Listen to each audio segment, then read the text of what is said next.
just to add to that, I mean, I think ethically, as I mentioned before, saving lives, in the context of vaccines, it helps to sort of think about that principle a little bit more broadly. And Tony mentioned maximizing benefit is sort of the way people talk about it.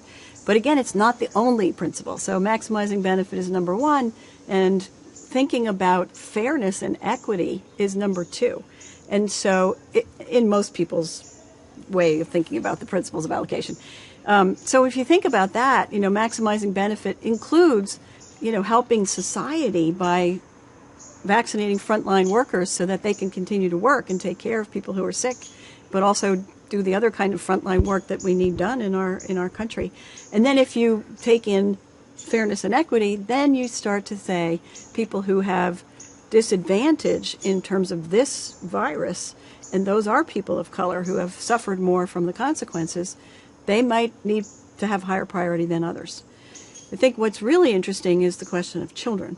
And I don't know if you're going there, but I was going to say, so far, these large vaccine trials that Tony mentioned that are all in phase 3, none of them are including children yet.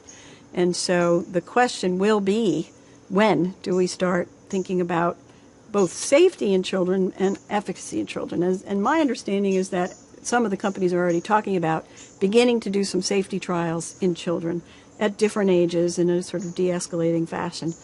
And then, depending on the data that comes out about efficacy, they may be able to use extrapolation and other kinds of statistical methods that they're familiar with and the FDA uses all the time to try to extrapolate the data from the adults to children.